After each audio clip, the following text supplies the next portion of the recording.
என்னோட வாழ்க்கையில நடந்தது அதிகப்படியான மரணத்துக்கு காரணம் வந்து ஞானம் இல்லாதது, புரிதல் இல்லாதது, எதையுமே ஏத்துக்கிற மனப்பக்குவம் இல்லாதது.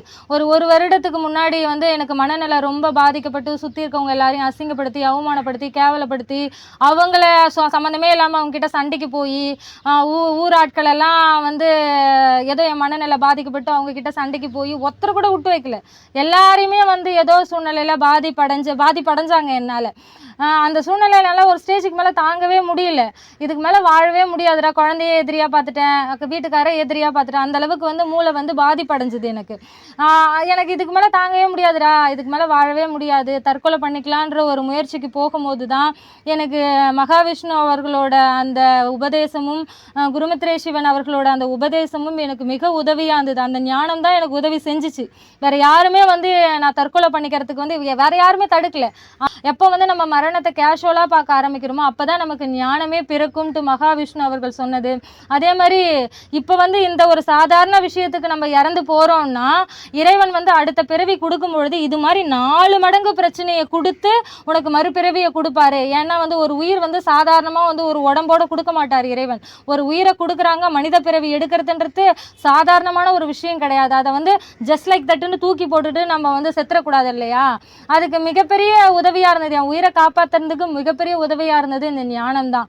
அதே மாதிரி அகங்காரத்தின் விளைவு தான் வந்து தற்கொலையே. என்னையே அசிங்கப்படுத்திட்டாங்களா, என்னையே அவமானப்படுத்திட்டாங்களா, நான் எவ்வளோ பெரிய ஆள், நான் வந்து எந்த இடத்துலையும் தோக்கவே கூடாது, இந்த இடத்துல நான் தோத்துட்டேனா இதுக்கப்புறம் என்னால் வாழவே முடியாது, இது எனக்கு அசிங்கம், என்னால் நான் ஆசைப்பட்ட படிப்பை என்னால் படிக்க முடியலையா, இது எனக்கு அசிங்கம், எனக்கு அவமானம், 4 பேர் முன்னாடி என்னை அவமானப்படுத்திட்டாங்க. அவமானம் தான் உண்மை, அது இல்லைன்னே சொல்லிட முடியாது. ஆனால் அதை சாதாரணமாக ஏற்றுக்கிற மனப்பக்குவத்தை தானே ஒவ்வொரு ஆசிரியர்களும் ஒவ்வொரு பெற்றோர்களும் வந்து குழந்தைங்களுக்கு கருவிலேருந்தே விதைக்கும் போது இந்த மாதிரி பிரச்சனைலாம் வாழ்க்கையில் கஷ்டம் நஷ்டம் வரதானே செய்யும். அதை ஃபேஸ் பண்ண சொல்லி தரணும் குழந்தைங்களுக்கு. இதெல்லாம் சாதாரணமான ஒரு விஷயம், இயல்பாக நடக்கிறது. வீழ்ந்தா எழுந்துக்கணும். எப்பயுமே வந்து வெற்றி நம் வசமே இருக்காது. இப்போ நீ ஜெயிப்ப, இன்னொரு தடவை விளையாடும் போது இன்னொரு குழந்தை ஜெயிக்கும். எப்பயுமே வந்து நம்மளே ஜெயிச்சிருவோன்ற ஒரு திமிரான ஒரு ஆணவம் இருக்கக்கூடாது இல்லையா? அது உச்சந்தலையில் வைக்கிறது, ஆணவத்தை தூக்கி உச்சந்தலையில் வைக்கிறது இல்லையா? அந்த மாதிரி ஒரு எண்ணம் யாருக்குமே வரக்கூடாது. தோல்வியை ஏற்றுக்கணும், வெற்றி வந்தால் சந்தோஷமாக ஏற்றுக்கோ, அதே மாதிரி தோல்வியும் ஏற்றுக்க பழகணுன்ற ஒரு மனப்பக்குவத்தை எனக்கு இந்த ஞானம் தான் சொல்லி தந்தது. ஏன் வந்து அது தற்கொலை வரைக்கும் போகுது ஒரு சில பேருக்குன்னா அது மிகப்பெரிய அவமானம், இனிமேல் என்னால் வாழவே முடியாது இந்த உலகத்தில் அப்படின்ற ஒரு எண்ணத்தோடு அவங்க அந்த அறிவில் எடுத்துகிட்டு போய் வைக்கிறாங்க பாரு. கொஞ்சம் உணர்வோடு அதை யோசிச்சு பார்க்கும்போது 2 நாள் அது மாறிடும், 2 நாள் அது கடந்து போயிடும்ன்ற அந்த சாதாரண ஒரு மனப்பக்குவத்தை ஒவ்வொரு பள்ளிகள்லையும் ஞானமாக சொல்லி தரணும். இதெல்லாம் வந்து முக்கியமான பாடம். இந்த பாடத்தெல்லாம் முதன்மையான பாடமாக வைக்கணும். அதே மாதிரி ஞானிகளோட ஸ்பீச், சீமான் அவர்களோட அந்த இயற்கை பாடம், வாழ்வியல் பாடம், அதே மாதிரி தமிழ் பாடங்கள், குழந்தைகளை பற்றி, குழந்தைகளோட தனித்திறமையை பற்றிலாம் சீமான் அவர்கள் எடுப்பார்.